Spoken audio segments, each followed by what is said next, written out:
on vient de le dire, l'intégrité est plus complexe qu'une simple application mécanique des règles, parce qu'elle fait intervenir des évaluations personnelles, intérieures et sensibles, mobilisant du ressenti, de l'émotion, de la compassion, de l'universalité, du discernement, de l'utilité, ainsi que le sentiment de justice et injustice, qui n'est pas forcément celui des prétoires. Elle ne s'oppose évidemment pas aux règles, mais elle est plus que cela, car l'intégrité ne renvoie pas uniquement à ce qui est logique ou légal de faire, mais à la conviction intime que ce qui est fait ou à faire est souhaitable. L'intégrité désigne une forme de beauté et de propreté intérieure que ne détient pas forcément celui ou celle qui fait les lois, celui qui suit les règles ou la coutume. Cette mise en valeur du bon, du bien et du beau met l'accent sur le qualitatif.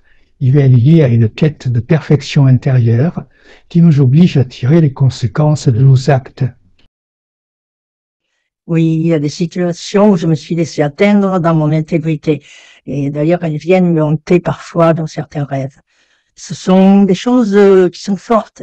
Quand je me remets dans ces situations-là pour régler les problèmes, je me dis de m'écouter, de rester fidèle à moi-même et d'écouter ma première perception. Si on a une impression négative qui nous dégoûte, il faut se dire que ce n'est pas pour soi et qu'il ne faut pas y aller. Il faut écouter la réponse de notre cœur, de notre corps, de notre esprit face aux problèmes qui se posent. Le bon chemin est celui qui m'appartient. Quand une personne se fait piéger, si on veut l'aider, il faut réagir et rétablir la vérité, parce que l'attaquer à travers son intégrité, c'est attaquer le fondement même de ce qui est né. C'est la pire des situations. Je pense notamment à ces gamines ou gamins qui se retrouvent à poil envahis sur Internet. Et certes, on sait que certains se suicident. Alors à propos d'intégrité, on pense au politique, et le politique est complètement dévoyé. À la base, c'est la chose du peuple. On doit agir pour le peuple. Aujourd'hui, on a des gens qui veulent s'en mettre plein les poches, qui travaillent en collaboration avec des financiers, des lobbies. La corruption y occupe une grande place et c'est l'inverse de l'intégrité. Mais à mon avis, on est arrivé au bout de ce système. Il faut maintenant tout mettre à plat, mais je crains que ça ne puisse pas se faire de façon douce.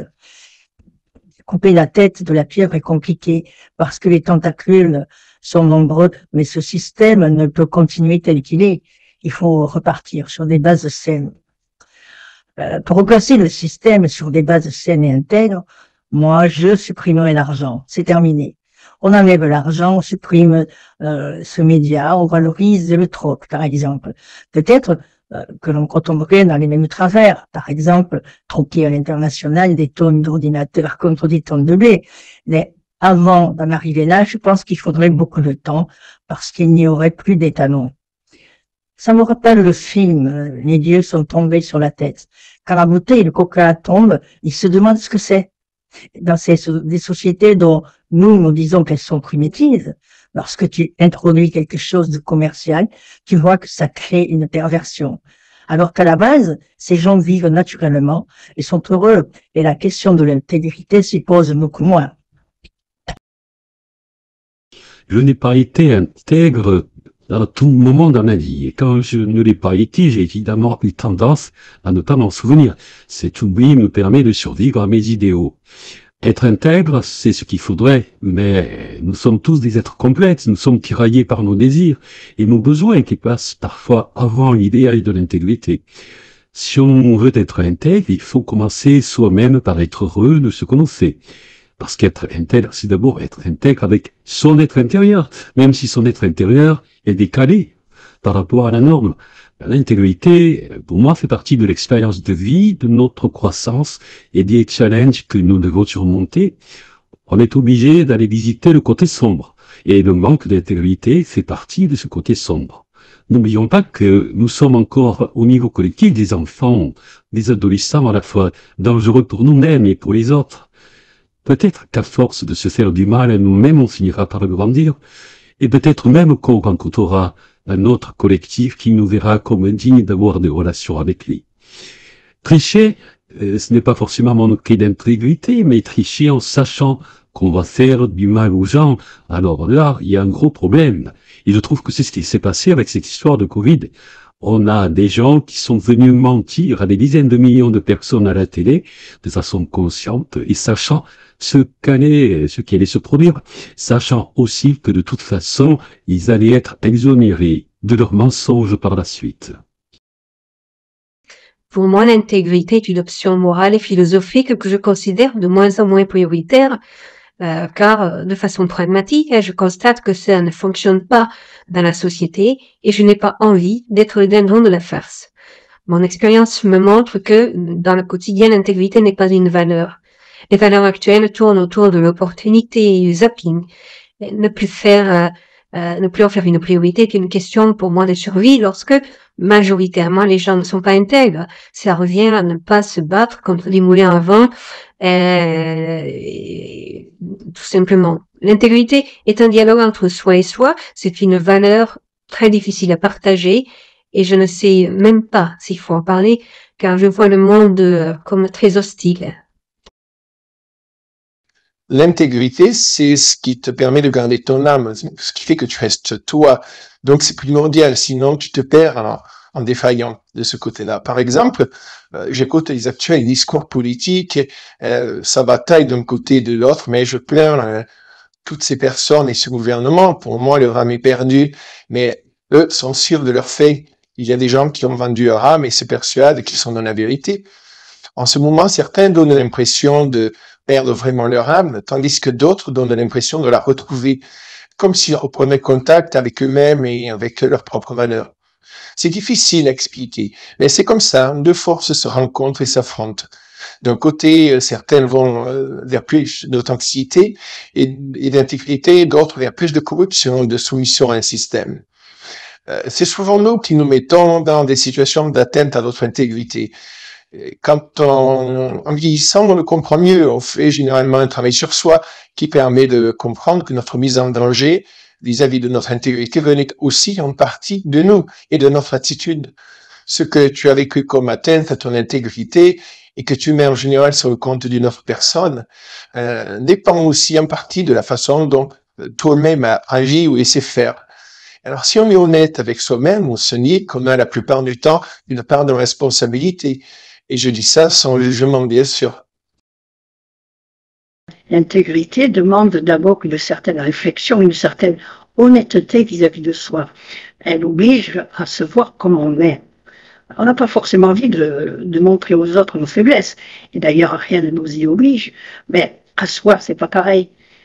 Dans ce domaine, tout ce que je pourrais dire, par exemple, à ma petite fille, c'est de lui expliquer qu'elle va être dans des situations où elle sera obligée, où elle se cachera parce qu'elle aura honte et vous n'avouera pas. Mais je lui expliquerai que son garde-fou, c'est d'être honnête vis-à-vis d'elle-même. Je lui dirai, si tu es honnête vis-à-vis de toi-même, tu sauras jusqu'où tu peux aller en cas de compromis. Et tu comprendras aussi à quel moment ce compromis n'est plus possible. Et toi seul le sauras. La vie est un compromis.